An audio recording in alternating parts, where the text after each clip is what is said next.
Okay, great. Well, good day, good morning, good evening, depending on what part of the world you are in. I know many people are joining this conference from all over the world. So thanks for joining. Today I'm going to be talking about how visualization helps to make government expenses transparent. And we're going to be looking at an African case study. So my name is Tricia Govindasamy.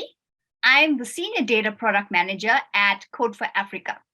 So I manage what is called a data lab. And at the data lab, we work on data journalism and data tools on projects all across Africa.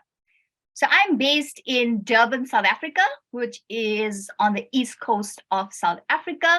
It's quite sunny and we're in summer. So welcome from hello from a sunny Durban. So please do follow me on Twitter and on LinkedIn. So today I'm just going to take you through who Code for Africa is and what we do. I'm going to be looking at a project called Our County, Our Responsibility. And then I'm going to showcase a tool called Pesa Yetu. So Code for Africa, who are we and what do we do? So Code for Africa, or CFA, is the continent's largest civic technology organization. So what this means, or what civic technology means in an easier way, is that we use data and technology to create data tools that now help people to make more informed decision-making. Our organization is made up of data analysts, journalists, designers, technologists, fact checkers, editors, distributed all through Africa. And we also have some team members in the US and Europe. So within our organization, we have various initiatives. So we have a Wana Data community. So this is an initiative of women-only data scientists, designers, storytellers. And we have chapters in Kenya, Nigeria, Uganda, Tanzania, and South Africa. We have a network called African Drone, and they use civic drones that are used for storytelling and mapping. We have a Census Africa team, and what the census team does is they build and deploy air quality sensors and then collect the air quality data and further visualize it and helps to inform decision making. We have a Pesa Check team. So Pesa Check is our fact-checking initiative that operates in 13 countries in Africa, and they report in different languages as well. Our iLab team conducts forensic analysis, such as social media investigations. So I often get asked, who funds CFA? Who gives us the money? So since we cut across various sectors, our funding then comes from various sectors. So we get funding from media organizations, governments, scientific organizations, and also the big tech companies.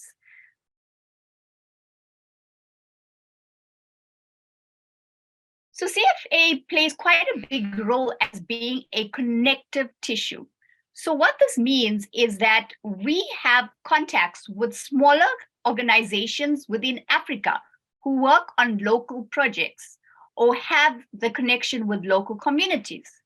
Often international donors want to implement projects within Africa, but they don't have that connection with the smaller organizations. So since we are quite well known in Africa, we connect and collaborate with the larger funding organizations and the smaller organizations in Africa. And we're able to adapt projects to a more local context. So at CFA, we have hundreds of projects in our portfolio that were done over the course of the years. And these projects range from data journalism to visualization to training. And I want to showcase the Our County, Our Responsibility project to take you through some of the work we do and how we just don't focus on data visualization, or should I say data visualization cannot work alone. It works with a multiple other factors that I will show you how we do it. Okay, so the Our County, Our Responsibility project was launched in 8 counties in Kenya between 2020 to 2022. So we worked with 56 citizen reporters in 14 grassroots radio stations, and we helped them to report on budget and development issues. So when they report on these issues, it then gives the audience information about what's happening in the county and helps them or gives them the power to hold the government officials accountable. So an issue within Kenya and many other countries in Africa is that there's misuse of funds. The people don't know what the county is promising them and what is actually being done, and there's no accountability happening. Okay, so part of the project, we did training. We trained the journalists on fact checking. So how do you use data to fact check sources on social media? Or, if a politician posts something up, how do they know it's true? Or if it's actual factual? Then we did training on budget reporting and contracting. And this information now helped them to report on budgets and contracting.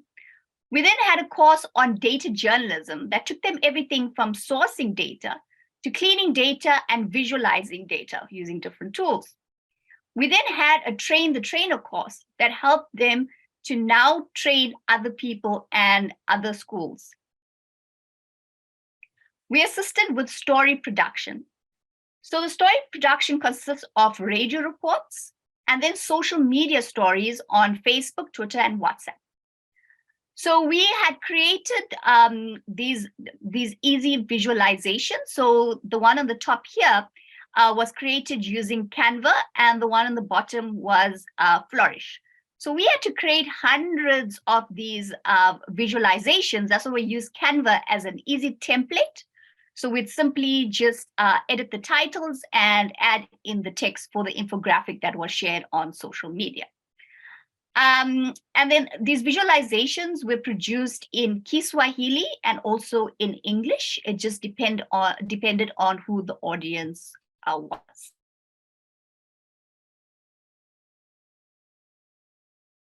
Okay. And a major deliverable of the project was creating the Pesa Yetu tool. So Pesa Yetu is a Kiswahili word that, when translated, means our money. So Pesa Yetu hosts interactive visualizations on county budget and development data.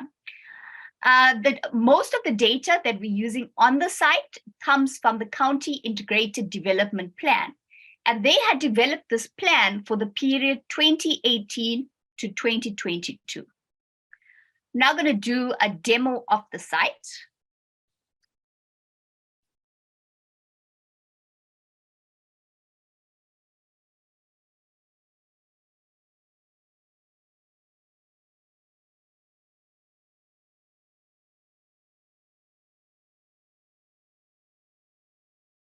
Okay, this is the Pesa Yetu homepage. There's different features, explore, where you can look at the data sources, stories, and how it works. So here is the map, and you can see there's 8 counties. If you highlight them, or the ones with the dark border, means that there's a data available.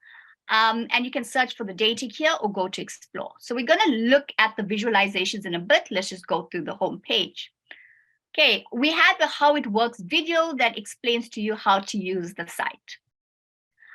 We then have instructions for those who don't want to watch the video. It gives you step-by-step instructions about how to explore the data. We pulled up some interesting insights from the county pages. So these are what the visualizations look like. They're interactive, and you can see the different ones. We can also compare between counties. The data indicators. So what is being visualized? So we first have overview. So this is just general county information.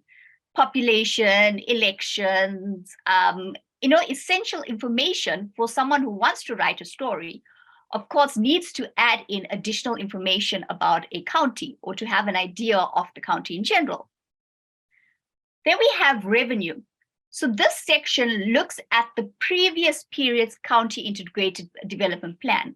So the period between 2014 to 2017, and it actually shows how the money was used. Then we have development, and this looks at all the programs and budgets for the period 2018 to 2022. Implementation showcases the framework as how the county wants to implement. And summary looks at the M&E framework and shows outcome indicators. And outcome indicators is where they break down the plan by various years. So it'll start from 2018, 2019, going all the way to 2022, and how they want to achieve that every year. Then we have stories. So like I said, it just doesn't end here with creating visualizations. We use them for stories.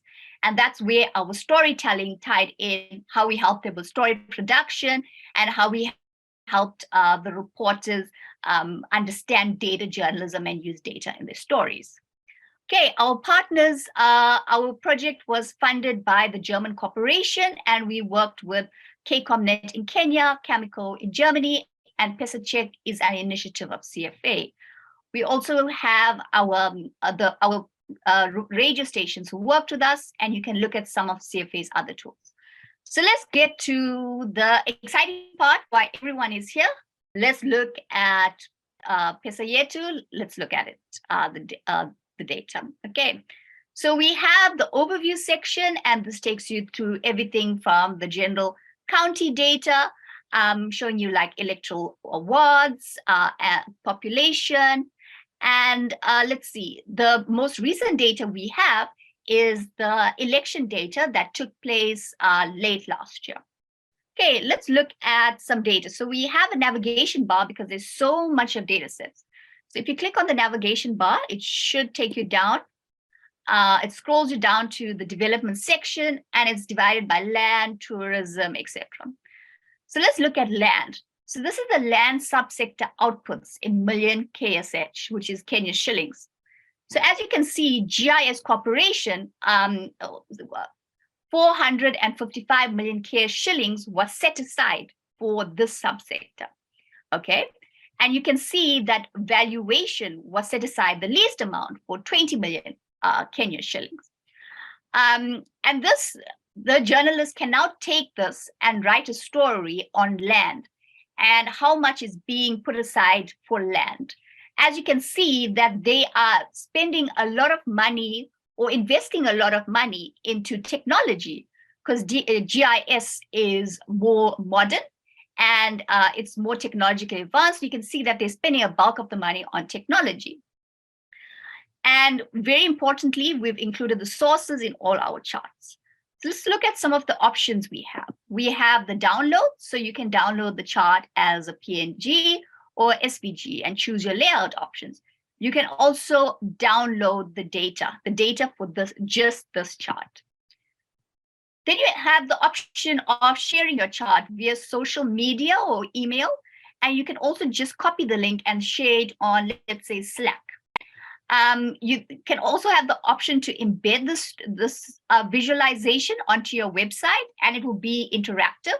I'll show you an example of it being embedded. Okay, another important feature here is our pin and compare. It's always great to compare two counties. So you can select the drop down here and click on a county or an area you want to compare. So we are going to compare it with Taita Taveta, which is another county. Okay, and this works if there's data for the same county that can be compared. So let's look at revenue projections for the year 2017 to 2023.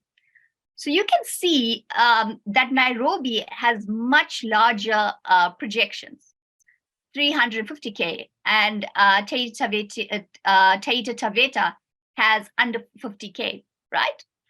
And then the local revenue is quite high in Nairobi, whereas it's really low in Taita Taveta. So it just doesn't end there. Your story is just not there. You have to ask the question, why is the expenditure so high? You got to look at the counties. Why is the local revenue so high? And your story can't just be on just this data. It's your starting point of your story. You need to find other data to back it up.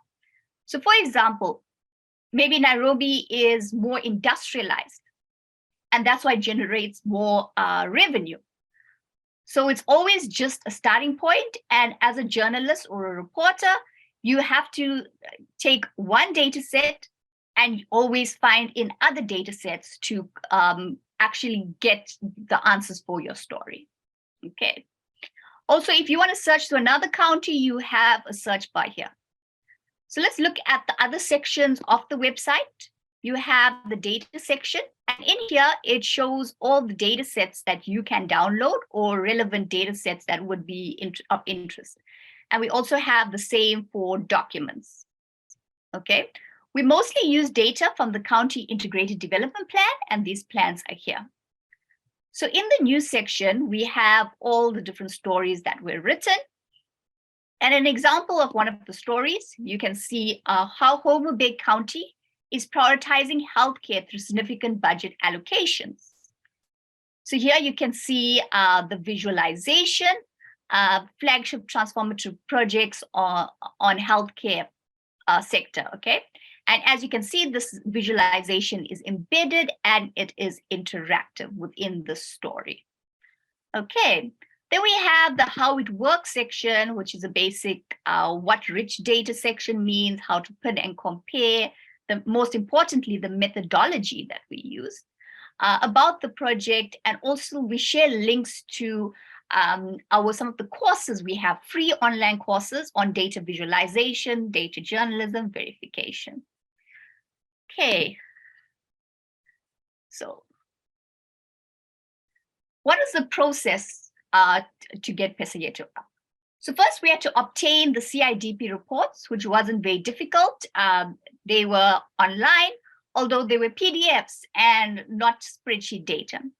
We then had to scrape the data from all the PDFs and put them into a sheet. From the sheet, we got together, we brainstormed to ideate how to visualize the data.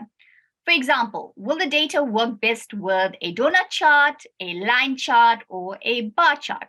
What filters do we need to use? The website was then designed, and then the website was built. We then had to upload all the data sets and create the charts. So the challenges. So with any project of such a scale, there comes many challenges. Firstly, the data tables were stuck in lengthy PDF reports. Counties reported data very differently. And related to that point, counties published data relevant to their development goals, making comparison between counties difficult. So say, for example, a county was focused on, or their development is more focused on industry. They will report on industry. Another county, they're more interested in agriculture, then they will report on agriculture. It then becomes very difficult to compare industry with agriculture. It's like comparing apples and oranges. Errors in the data was also a big issue. Figures were not adding up. Sometimes there was an extra zero. So that was something we had to pick up and always double check the data. There was also no metadata attached. So we had to try and research how certain things were calculated. Project-related data and budget was very robust and difficult to visualize. So the data was, although we always want granular data, in this case, it was so granular that it was difficult to just create one chart. And we had so many data tables to visualize that we didn't want to create 5 different charts out of one data set. So we tried to use our filter options as much as we could. Also, there were lengthy data labels. And we called in our copy editing team who helped us to reduce these and get them into a better looking. Okay, I think we can go into Q&A just to let everyone know. CFA, we're on Twitter. We have an online MOOC, and you can check it out at Academy Africa. It's free. It has some courses on data visualization, on data journalism. So do have a check. You can also join us on Slack, and you have access to this presentation. Okay, thanks, Alex. Thank you, Tricia. So to fix your background, you need to reconnect, but I think that we will continue Q&A session, and after that, you may reconnect and show us. But finally, thank you very much. As for me, it's a great example of product onboarding, and that's how you specifically explained each section of your page. That was great, because I still see how data analysts explain their data methods or data sources, but not how to use their data product. And your product onboarding was perfect. Okay, great.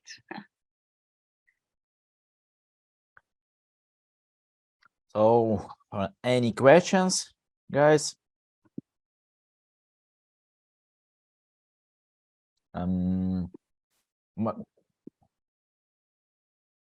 I have a question. What was the most challenging project for you among these projects, or maybe other? I think this was quite challenging, because there were different components to it. And I think, it started during the pandemic, and we had actually pitched the project to happen when it was not the pandemic. So do face-to-face training, etc. So we had to change a lot of things to online. And then just the data, getting the data in, it was a manual process. And I forgot to mention, we also had to review all the charts. So once we uploaded the data and created the charts, it didn't end there. We had to review. So we had to review hundreds of charts. And that took and some of the team members gave feedback, and they said, it was kind of disappointing that, you go into the review and then you have to see all the edits that have to be done, and you kind of feel disappointed. But once they fixed it, then they felt good about it. So this was quite challenging, because it was a long process, and it was like a manual process. Okay. I have a detailed question from Rafael. That in Brazil, they are facing a serious crisis of trust in government data. And do you have any thoughts on how we can tackle this transparency barrier in other countries? Yeah, I think fact-checking is really important. So if there's a fact-checking initiative, that is really important. And also we need to empower citizens. So giving them tools such as Pesa Yetu, and encouraging them to use it. So for example, if they have a meeting and they say, okay, we're going to produce 10 schools, you need to hold them accountable. Did you produce that 10 schools? And journalism, and I think a lot of people, when it comes to dataviz, they take away the power of what journalism can do. So we create these dataviz, and it's really awesome and it's great. But the power is the story that comes out of it. Journalists have this power to reach the mass, to reach people, to inform people and empower people. So that's what I would say. Create the tools, but connect it with journalism, so it actually gets out there and for people to engage and to hold a government accountable.